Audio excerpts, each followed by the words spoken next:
हाँ, हेलो। उमेश जी। नमस्कार। नमस्कार नमस्कार सर। ये क्या बोल रहे हाल है हैं आपका? कि हमारा नंबर जो है ग्रुप में जुड़ा हुआ नहीं है। ठीक।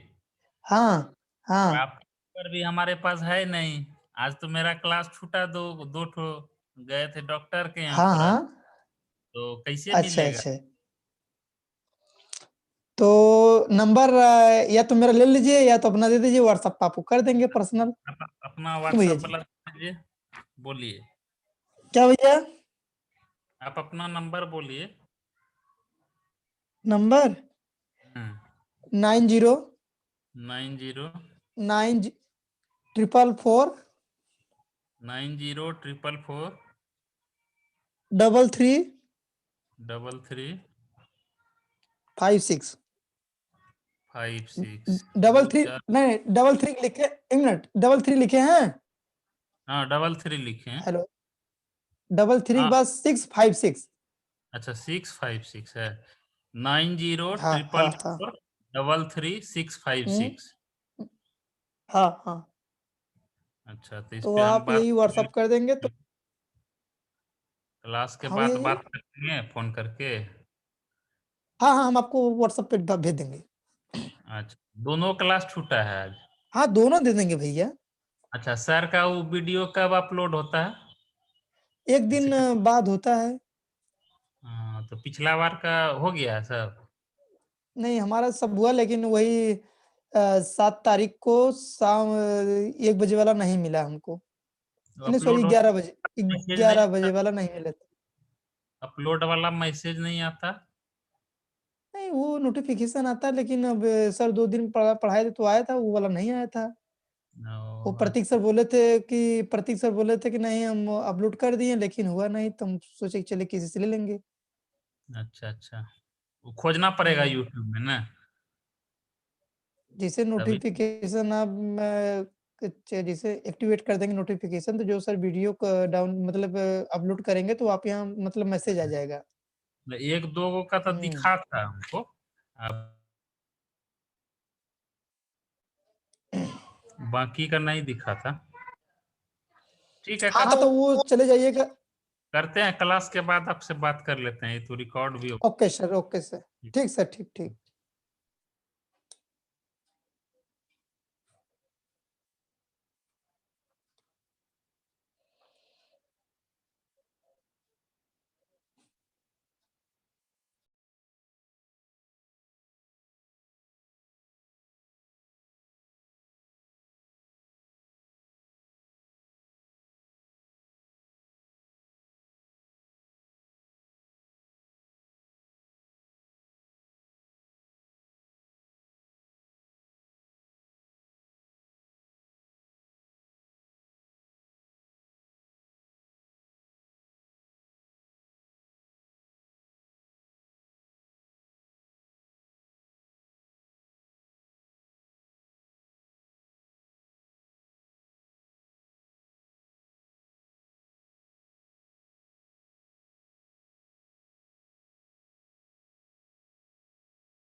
प्रणाम सर।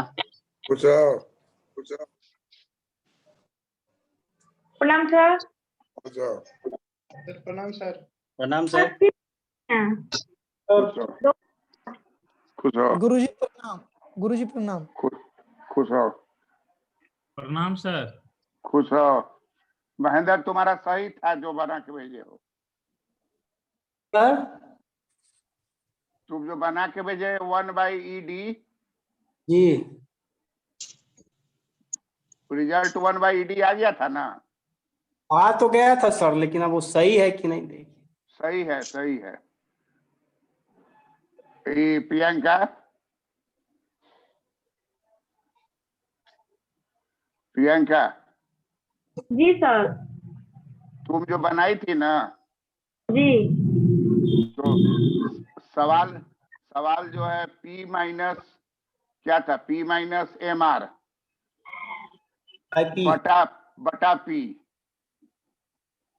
अलग अलग कर दे होगी तो गलत आ जाएगा। लिख लो P माइनस MR बटा P।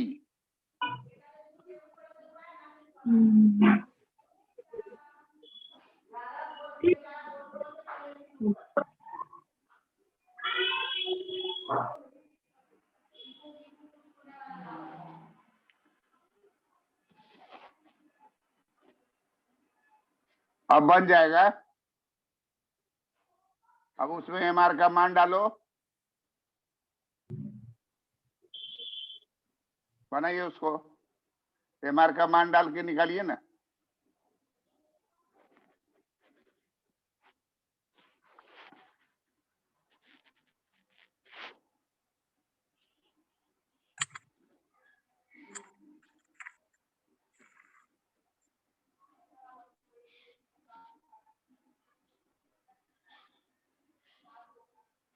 हम लोग अभी जो पढ़ने जा रहे हैं उसका नाम है कैल्की का वितरण का गतिशील सिद्धांत।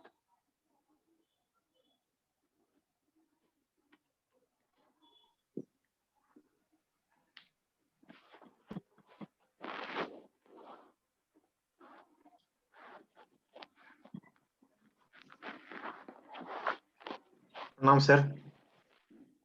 खुश रहिए।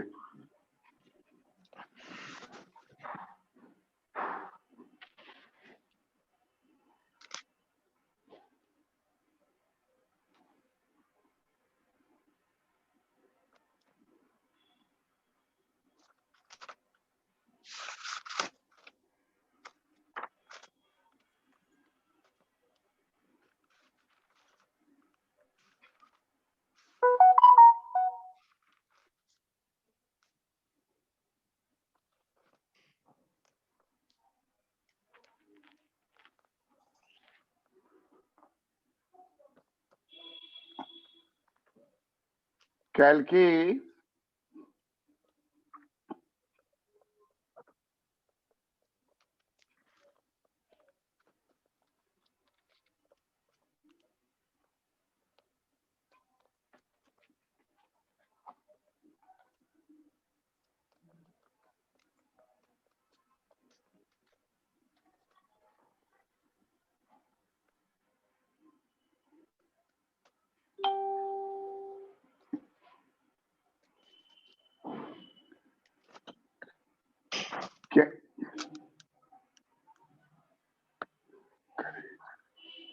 कैल्की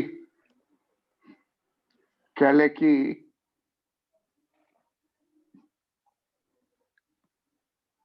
कैलेकी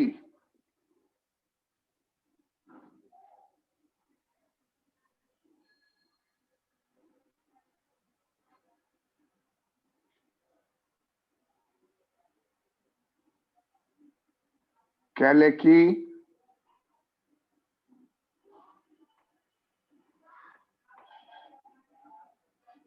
का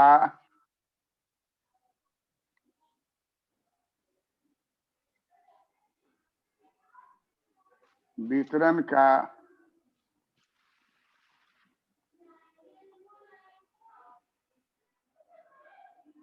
गतिशील सिद्धांत। म्यूट करो म्यूट करो। सवाल म्यूट कीजिए।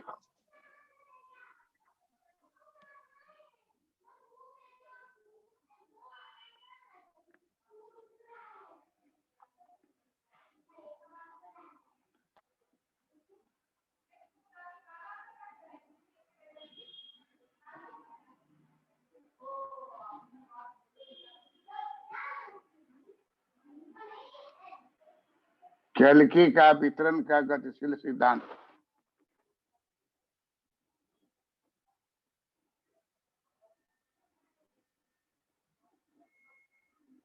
कैल्की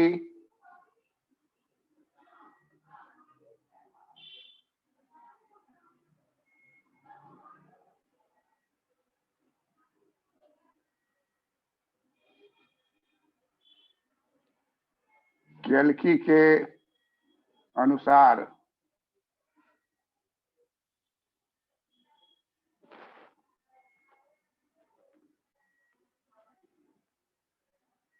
राष्ट्रीय आय का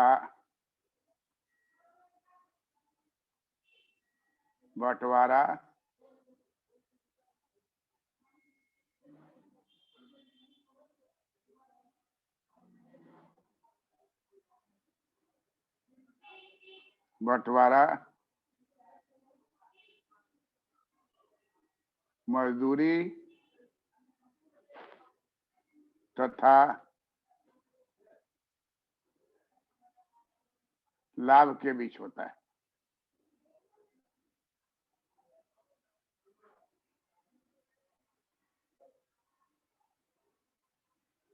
कैल्की के अनुसार राष्ट्रीय आय का बंटवारा मजदूरी तथा लाभ के बीच होता है।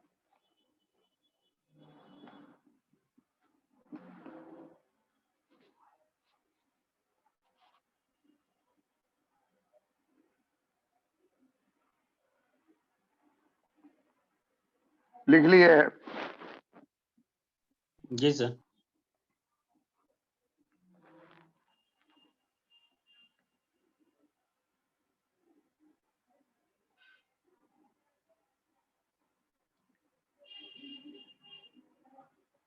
कैल्की के अनुसार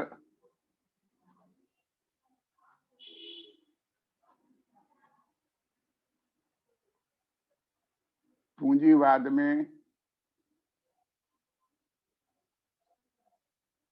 एकाधिकार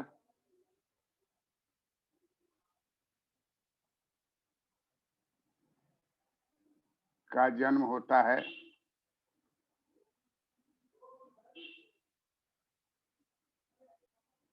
तथा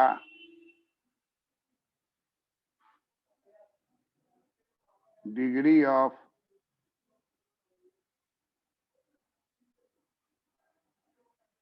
मोनोपोली पावर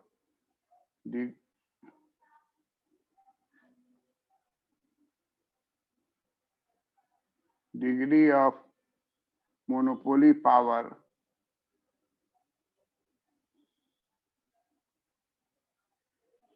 बतलाता है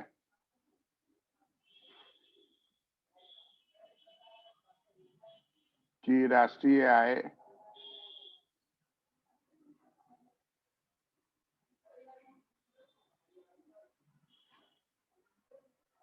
का म्यूट कीजिए, म्यूट कीजिए, म्यूट कीजिए, खुश रहिए, म्यूट कीजिए। बताता है कि राष्ट्रीय आय का अधिकांश हिस्सा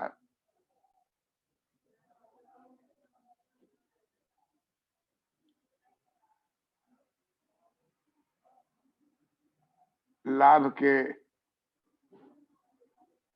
रूप में वितरित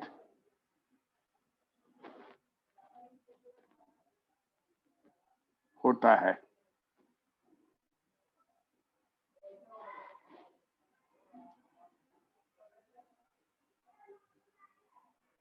मजदूर की मजदूरी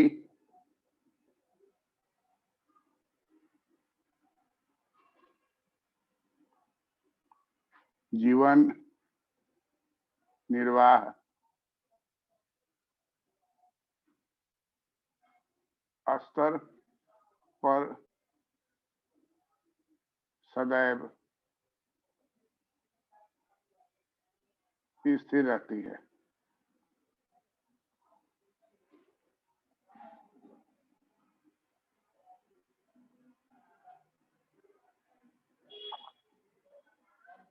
जिसका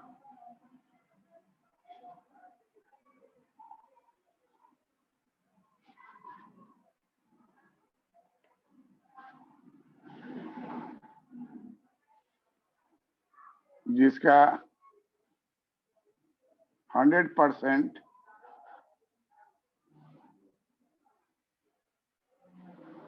उपभोग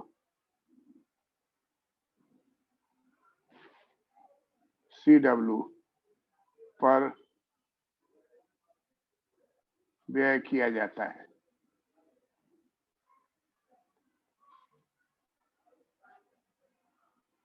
मजदूरी जो है वो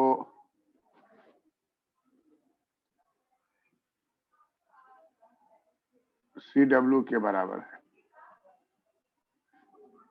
जबकि लाभ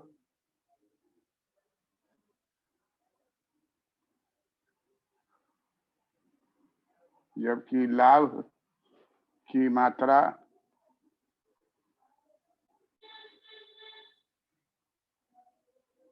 CP से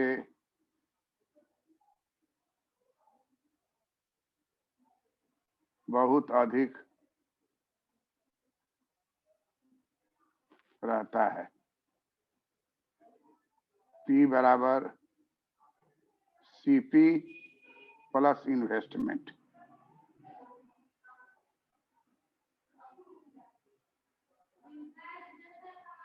पाया जाता है।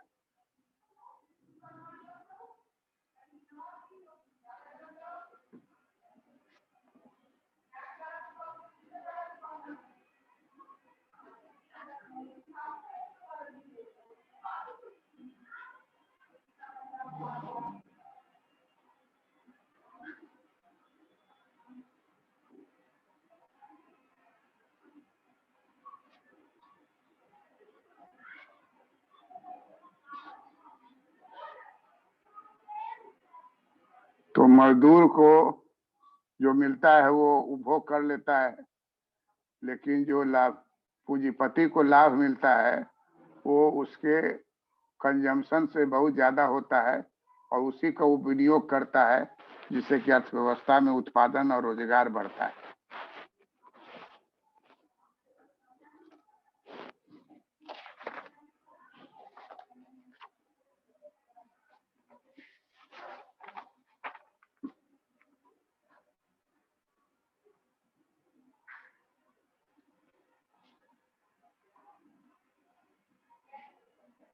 AP लर्नर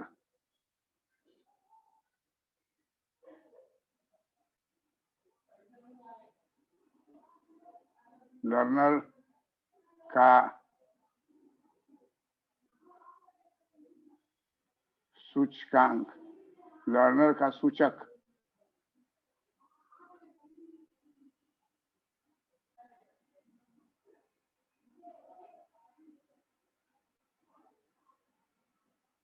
डिग्री ऑफ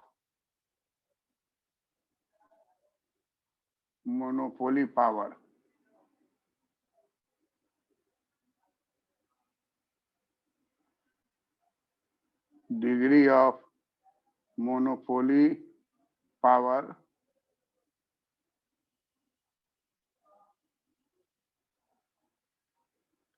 बराबर होता है P माइनस मार्जिनल कॉस्ट बटा P।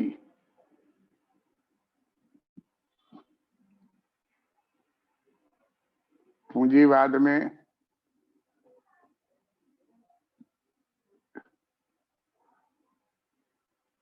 एकाधिकारी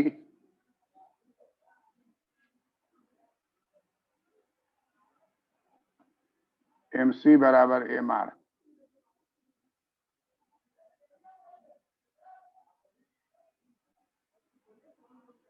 के नियम को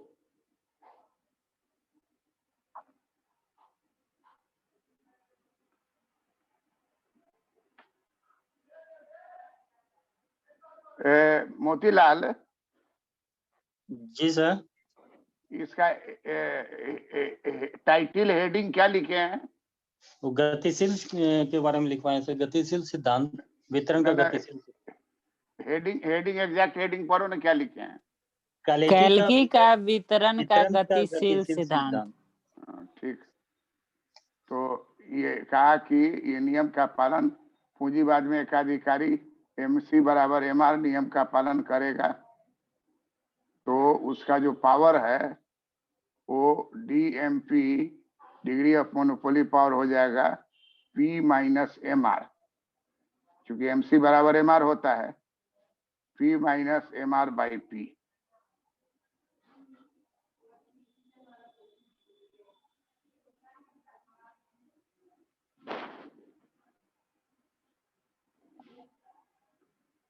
प्रॉफिट मैक्सिमाइजेशन का नियम पालन करेगा, अधिकतम लाभ की प्राप्ति।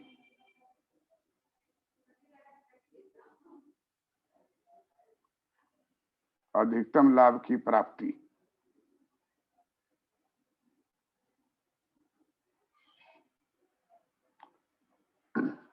अब उतार लिए? जी sir.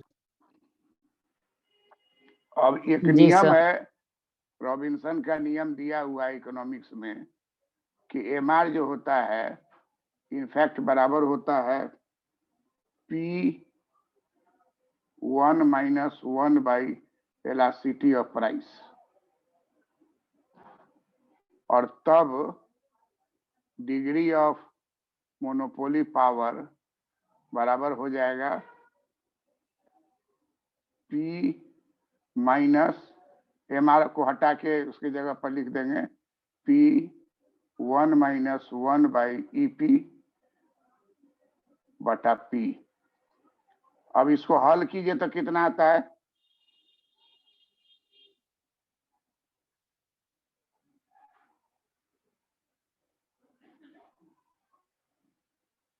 P1 minus P1 minus 1 plus 1 by EP 1 by AP आ रहा है sir. By P। Finally cut के हो जाएगा 1 बाई EP। तो 1 बाई EP हो गया इनवर्स ऑफ इलास्टिसिटी। क्या हो गया? Inverse of elasticity. तो जो कैल्की का कहना है कि एकाधिकारी जो है बहुत चतुर है, वो अपना सारा कारोबार इलास्टिसिटी से गवर्न करता है, और इनवर्स ऑफ इलास्टिसिटी जो है उसका डिग्री ऑफ पावर है, जो पावर हम लोग P minus MC by P से देते हैं। तो लर्नर का वो फॉर्मूला है, उस फॉर्मूला को उपयोग किया, और इसी का नाम हो गया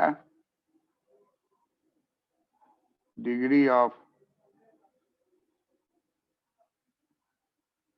monopoly power. Degree of monopoly power 1 by elasticity. Degree of monopoly power जो है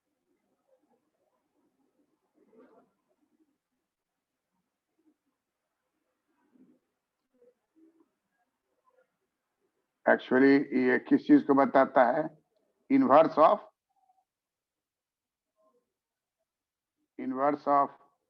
elasticity of demand, inverse of elasticity of price, inverse of elasticity of price।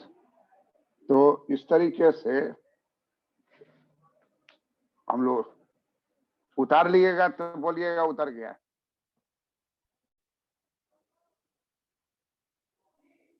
हो गया सर। जी सर हो गया।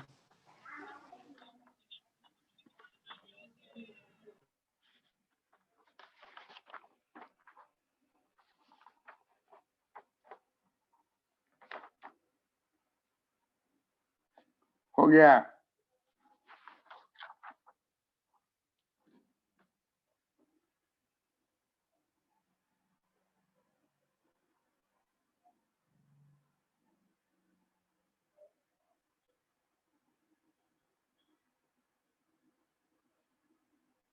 कैल्की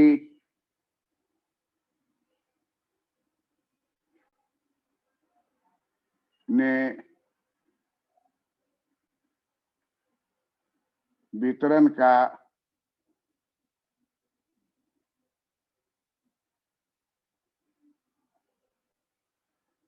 गतिशील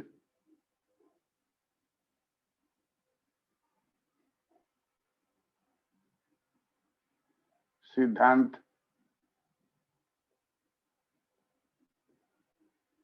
स्थापित किया। कैल्की ने वितरण का गतिशील सिद्धांत स्थापित किया।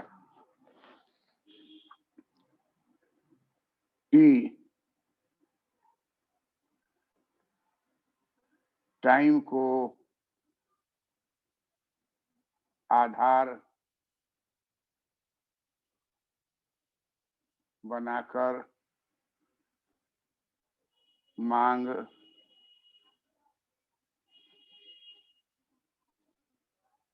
विनियोग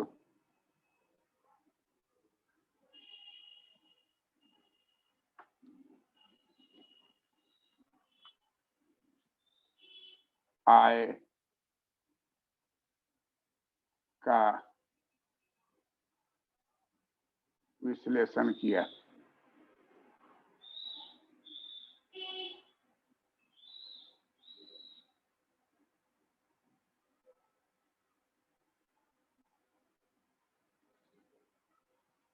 Y लिखा, अब ब्रैकेट में T लिख दिया। D लिखा, ब्रैकेट में T लिख दिया। I लिखा, ब्रैकेट में T लिख दिया। सब जो है T के सापेक्ष में लिया। एक्चुअल प्रोडक्शन लिखा, A T लिख दिया।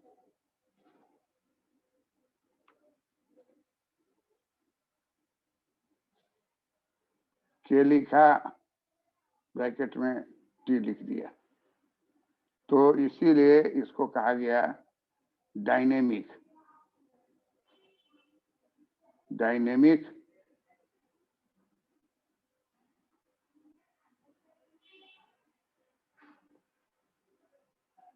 Distribution theory. Dynamic distribution theory.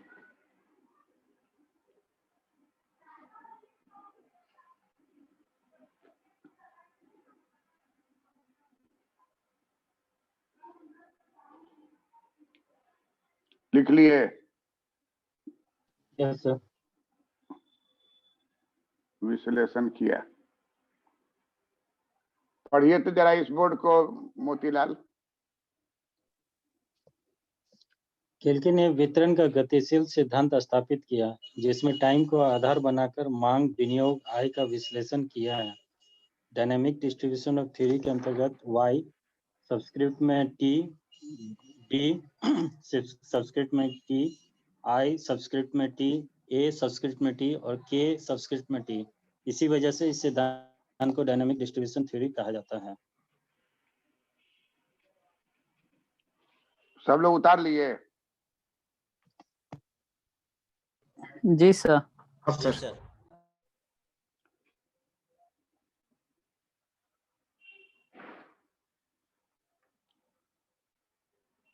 ये जो है कहते हैं कि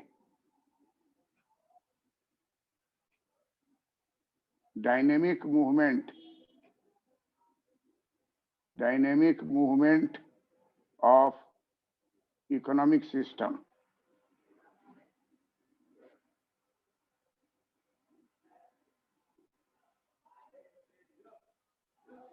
dynamic movement of economic system. पहला इक्वेशन ही देते हैं, आई इन्वेस्टमेंट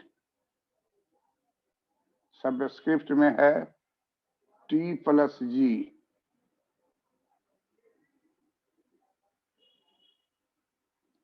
is equal to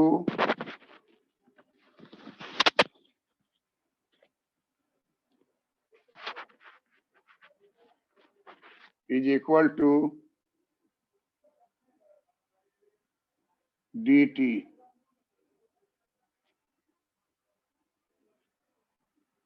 दूसरा इक्वेशन है I t equal to d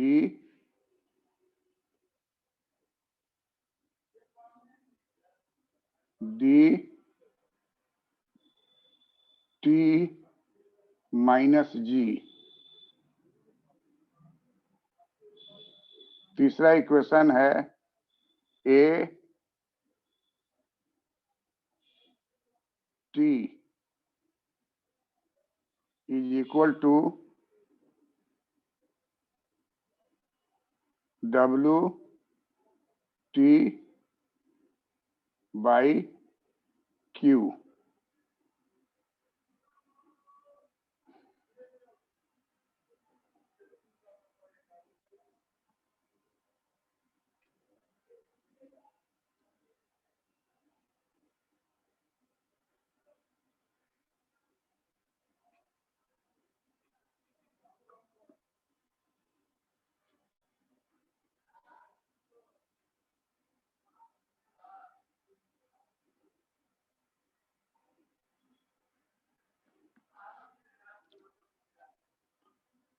लिख लिए?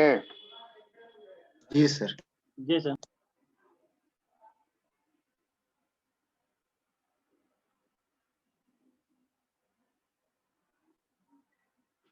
I t plus g is equal to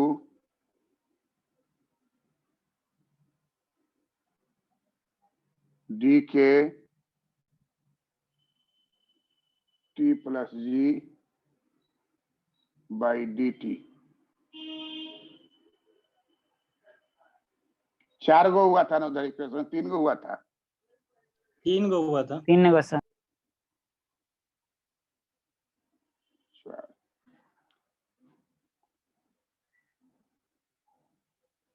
उसके बाद है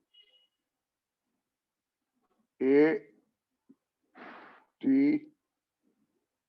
is equal to 1 by q bracket k t plus g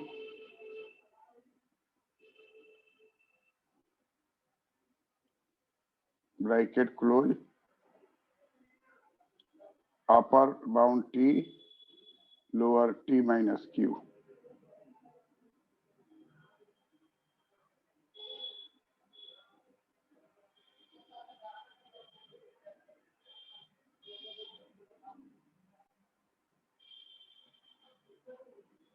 t plus q, t minus q, ऊपर में t. ये हो गया आपको 5वां equation.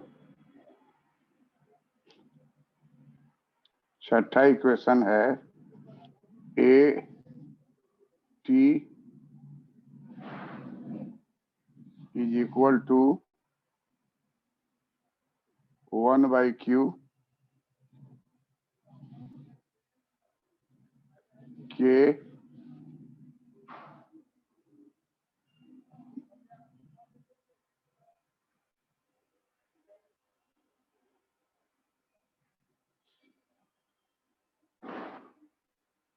t plus q minus k t.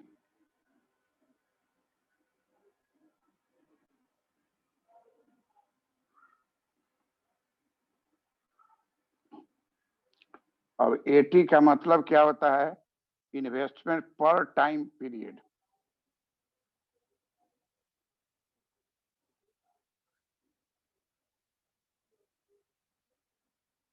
Investment पर टाइम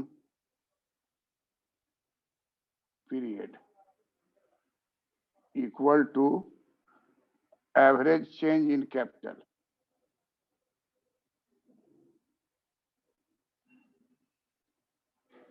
एवरेज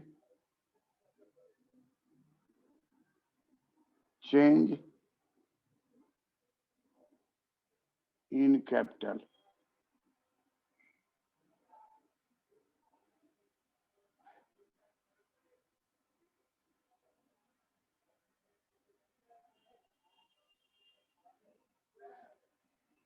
तो सारे इक्वेशन का निचोड़ क्या हुआ कि पर टाइम पीरियड में जो विनियोग होगा वो पूंजी निर्माण के औसत दर पर निर्भर करेगा।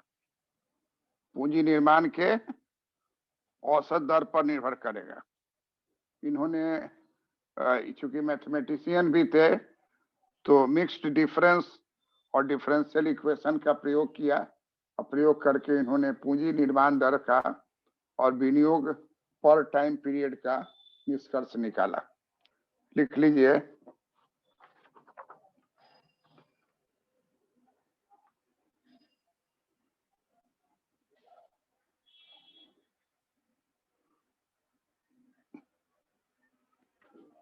सर एटी क्या हुआ? इन्वेस्टमेंट पर टाइम पीरियड। हाँ, एटी का मतलब हो गया इन्वेस्टमेंट पर टाइम पीरियड। और राइट साइड वाला जो है डिफरेंस इक्वेशन वो बतला रहा है एवरेज चेंज इन कैपिटल। सीधा ऐसे भी क्या है, पूंजी निर्माण दर में औसतन वृद्धि होगी तो विनियोग में क्या होगी? वृद्धि होगी। वृद्धि होगी। वही बात है, मैथमेटिक्स के द्वारा अपना दर्शाए हैं कि पूंजीवादी अर्थव्यवस्था में जो एवरेज चेंज इन कैपिटल होगा उसका कारण होगा इन्वेस्टमेंट पर टाइम पीरियड। इन्होंने कहा कि इन्वेस्टमेंट का मतलब एक्चुअल इन्वेस्टमेंट, शिलान्यास नहीं। शिलान्यास भी होता है ना? जी सर, शिलान्यास भी होता है। शिलान्यास हो गया 22 करोड़ का, एक्चुअल इन्वेस्टमेंट हुआ 2 करोड़ का। इसी बात को ही कहा कि हम 80 लेंगे। आप जो डिसीजन ले लिए कि हम इन्वेस्ट करेंगे 200 करोड़, 15 लाख रुपया खाता में डालेंगे, 2 करोड़ को रोजगार देंगे। बिहार में अभी है 10 लाख को रोजगार देंगे एक दस्तखत से।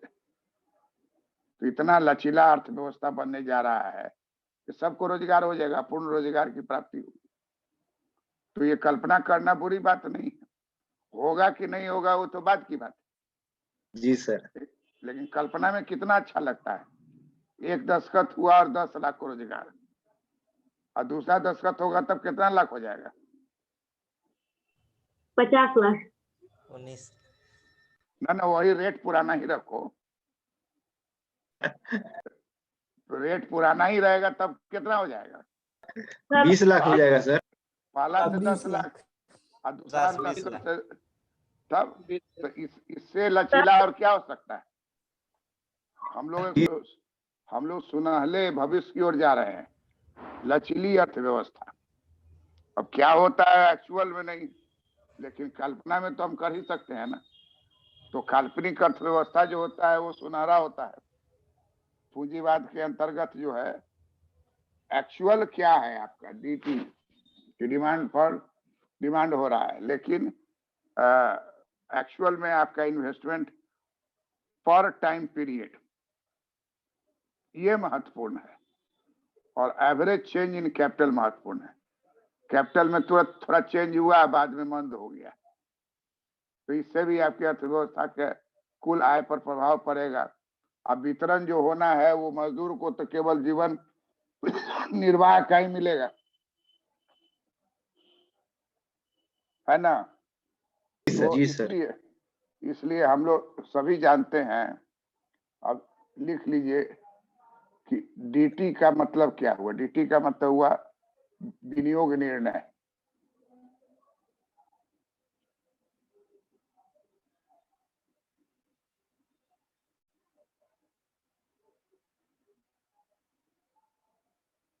विनियोग निर्णय। तो निर्णय हो गया, एटी हो गया एक्चुअल। विनियोग निर्णय हो गया, अब क्या हो रहा है नहीं हो रहा है वो एक्चुअल बताएगा। एटी एटी हो गया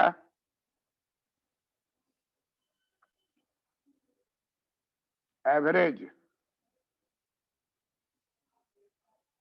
value of investment goods. Average value of investment goods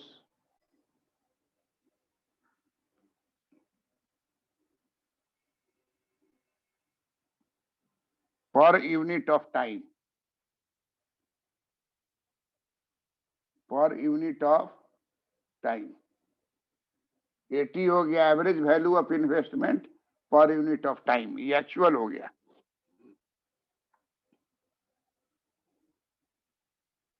IT जो हो गया ये हो गया आपको एक्चुअली इंस्टॉल हो गया। डीटी तो हो गया इन्वेस्टमेंट डिसीजन, लेकिन आईटी क्या हो गया? Actual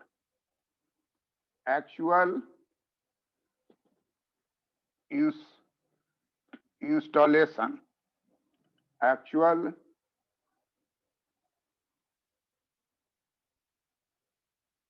actual installation of investment equipment. सचमुच में पुल बन गया।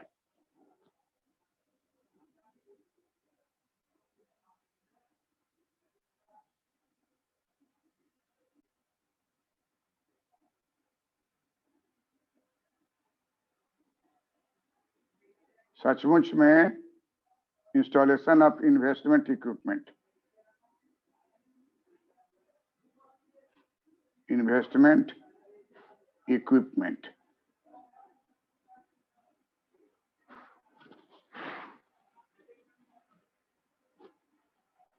अब मान लीजिए कि निर्णय लिए कि 2020 में करेंगे और किए 22 में, तो 2 साल का क्या हो जाएगा?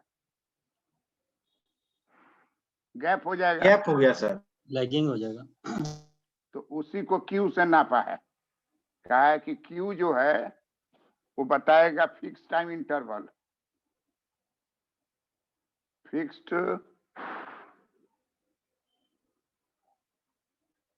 टाइम इंटरवल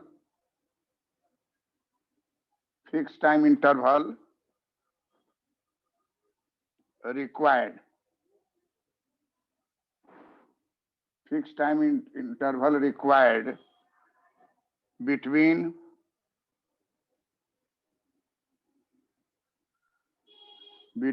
investment decision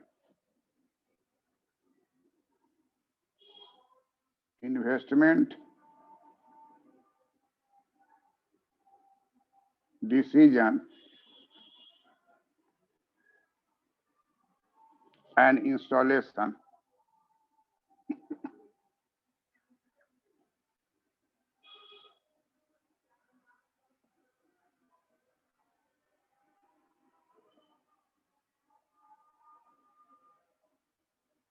शिलान्यास कर दिया, अब वस्तुतः उत्पादन नहीं शुरू हुआ, फिर दूसरा पार्टी आया तो फिर शिलान्यास किया, फिर उत्पादन नहीं हुआ, फिर पहले का आया। तो इस तरीके से जो फिक्स इंटरवल रिक्वायर्ड है इन्वेस्टमेंट डिसीजन और इंस्टॉलेशन।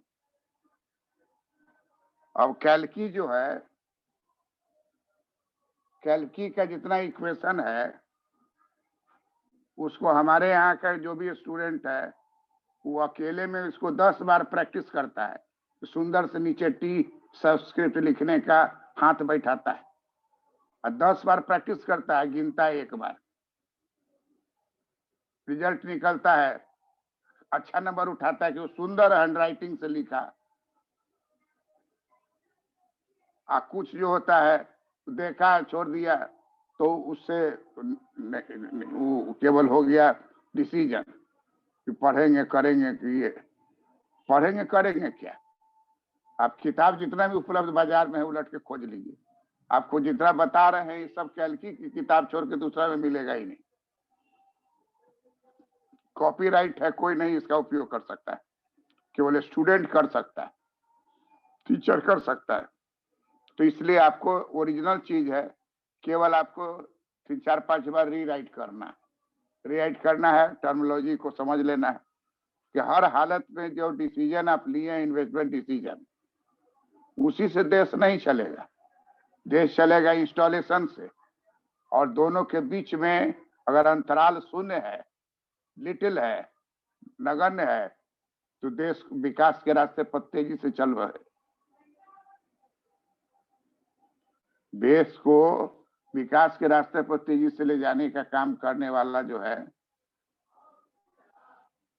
नेता लोग अब आ गया है, जो कम समय में काम करेगा। कितना करेगा नहीं करेगा उससे नहीं मतलब है, तो करने का जज्बा है ना मन में।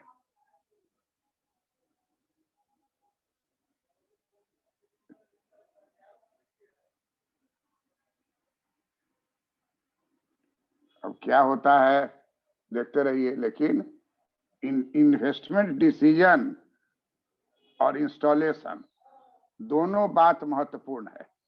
इन्वेस्टमेंट डिसीजन आप ले लिए, ठीक है, डीटी हो गया। अब इंस्टॉलेशन जब कीजिएगा तब वो आईटी कहलाएगा। तो आपको क्या करना है कि जो डीटी है उसको जितना जल्दी आप किससे बदल दीजिए, आईटी में। तो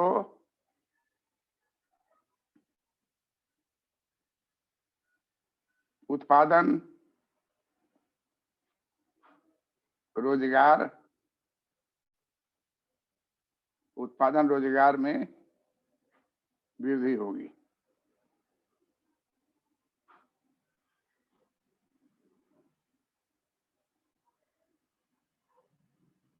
उत्पादन रोजगार में क्या हो जाएगी? उत्पादन रोजगार में वृद्धि होगी।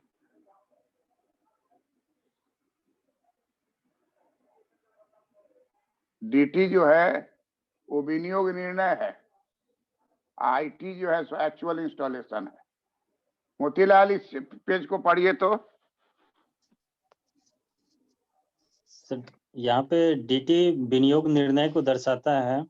80 average value of investment goods per unit of time, IT actual installation of investment equipment, Q fixed time interval required between investment decision and installation के बारे में बताता है। और विनियोग निर्णय जो है वो महत्वपूर्ण नहीं होता, मतलब केवल उससे काम आगे बढ़ने वाला नहीं है जब तक कि एक्चुअल इंस्टॉलेशन जो इन्वेस्टमेंट की इक्विपमेंट का है वो हो जाए। इस अगर डिसीजन मेकिंग में और इंस्टॉलेशन में अगर टाइम का लेकनेस 0 हो या नेग्लिजिबल हो तो उससे पूंजीवादी अर्थव्यवस्था में फायदा पहुंचता है, उत्पादन बढ़ता है और रोजगार में वृद्धि होती है। करेक्ट। अब इसी के आधार पर ये निष्कर्ष निकालते हैं कि जो प्रॉफिट होगा, प्रॉफिट पीटी, वो बराबर होगा छोटा वाला एस माने बचत और बड़ा वाला वाई आय। PT equal to small S Y. जो इन्वेस्टमेंट डिसीजन होता है डीटी, वो इक्वल टू फंक्शन ऑफ बचत की दर और वाई टी, कॉमा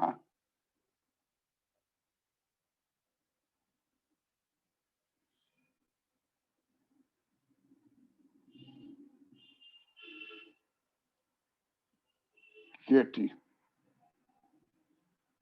ये जो इक्वेशन है ये 1935 में दिया था इन्होंने, कैल्की ने, और एक्चुअली ये है नॉन लीनियर फॉर्म।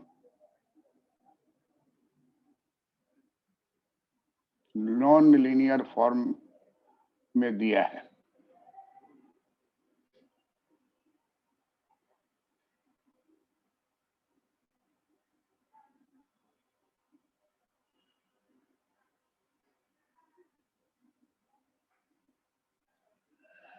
कैल्की ने 1935 ईस्वी में नॉन लीनियर फॉर्म में इन्वेस्टमेंट डिसीजन का इक्वेशन बनाया। बाद में चल करके इन्होंने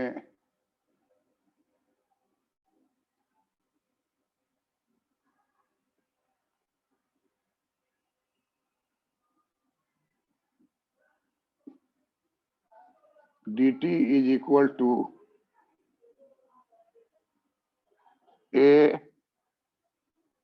s yt minus dk t,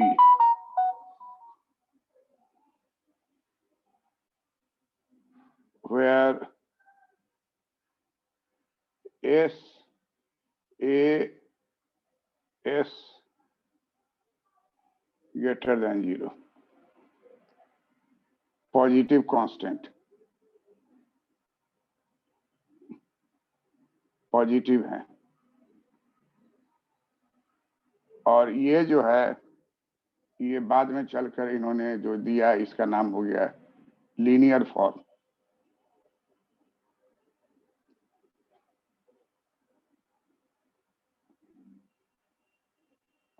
linear form विनियोग निर्णय।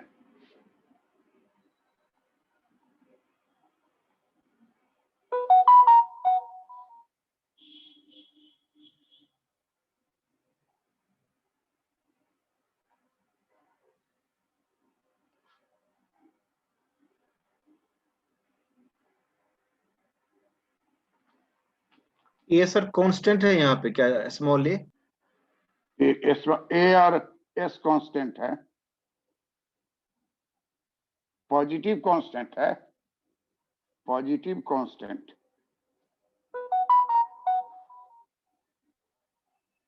ए और एस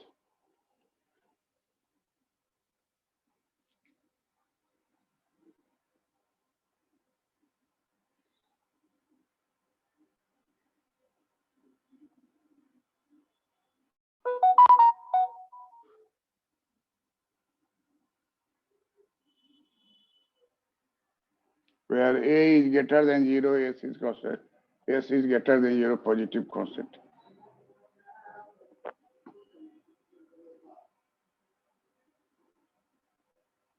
AT एक्चुअली जो है investment spending at T time, investment spending at time T.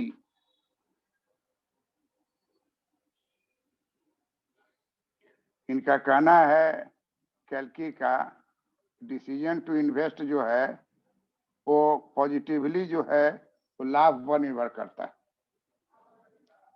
और निगेटिवली जो है कंजम्पशन पर निर्भर करता है।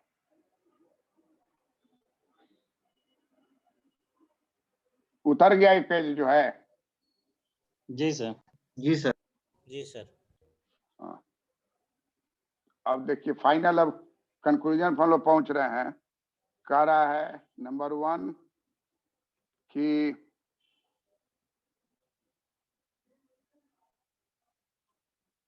लाभ का विनियोग निर्णय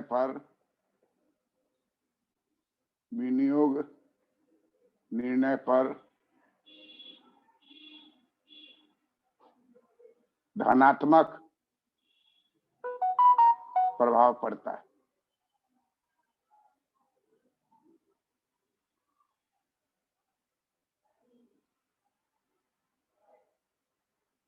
अधिक लाभ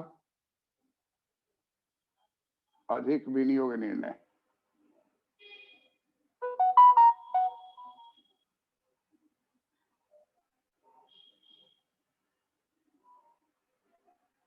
नंबर 2 जो है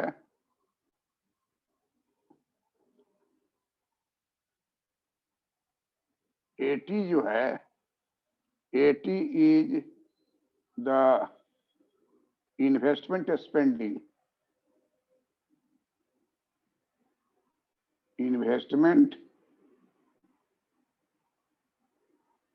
स्पेंडिंग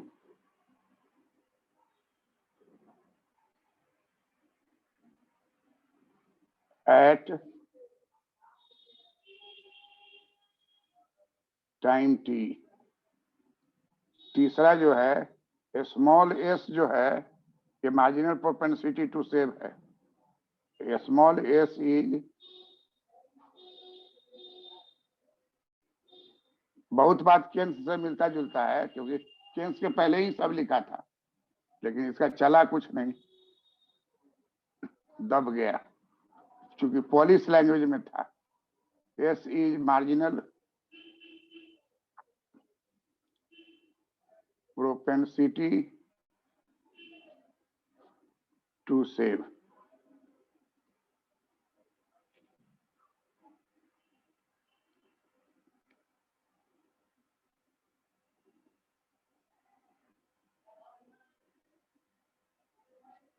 और कहता है कि पूंजी अधिक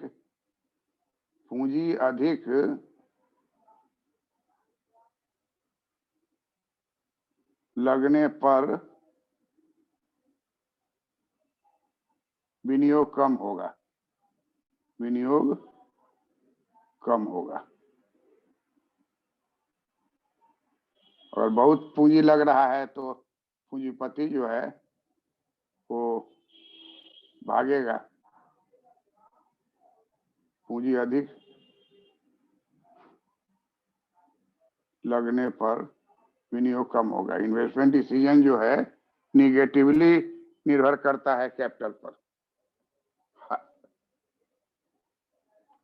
लोअर पूंजी रिक्वायर्ड रहेगा तो वो ज्यादा से ज्यादा इन्वेस्ट करेगा। तो देखिए वो 20 करोड़ का प्रोजेक्ट होगा, 100-200 का होगा, तो उसका डिसीजन लेने में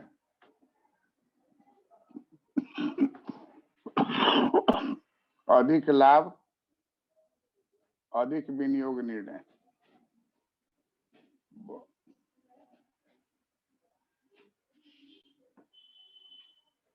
अधिक उतना भारी मत उठाओ।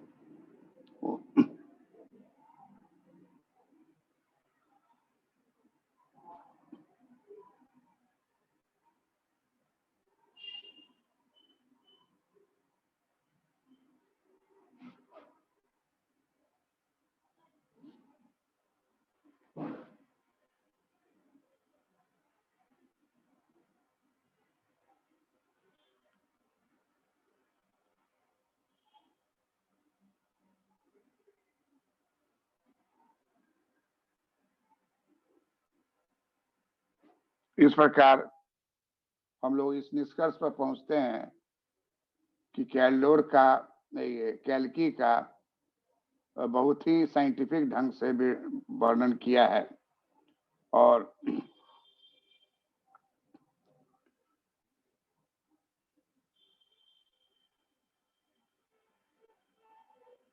डिफरेंस इक्वेशन डिफरेंशियल इक्वेशन के द्वारा गतिशील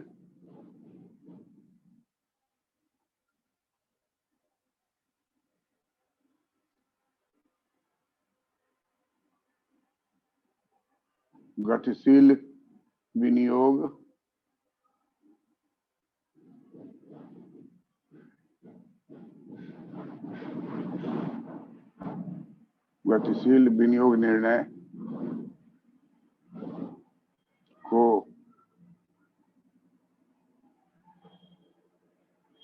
स्थापित किया।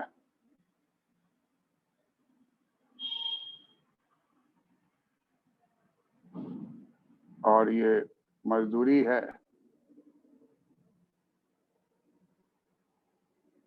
और ये प्रॉफिट है,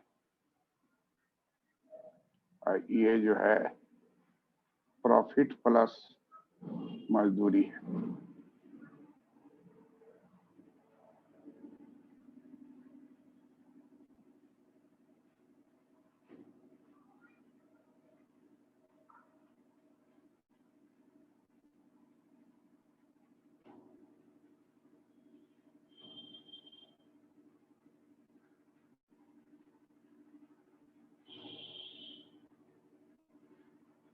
अधिक लाभ के कारण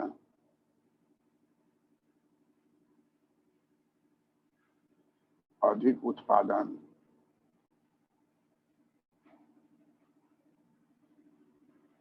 एवं रोजगार सृजन होगा।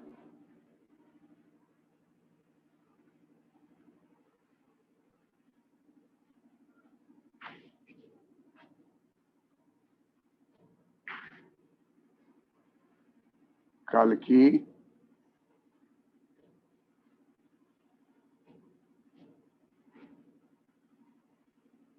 डायनेमिक थ्योरी ऑफ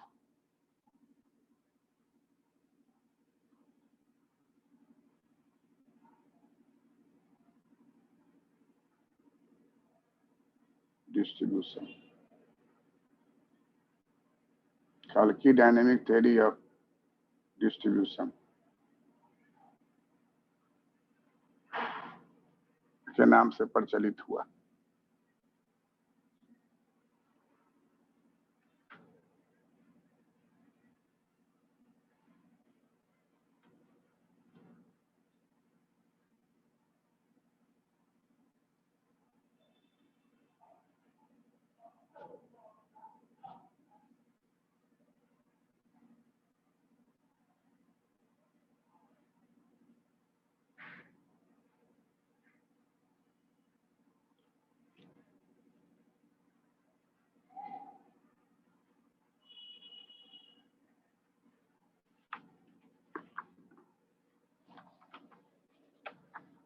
सब आदमी इक्वेशन को जो आप कॉपी में लिखे हैं जी उसी को व्हाट्सएप पर भी पोस्ट किए तो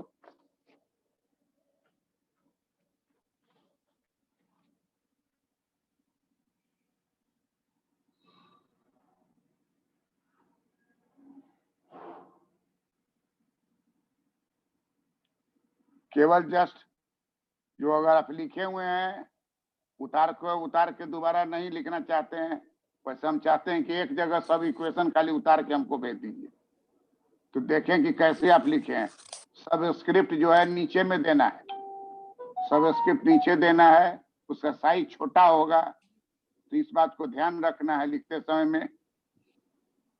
उसी चीज को हम देखेंगे।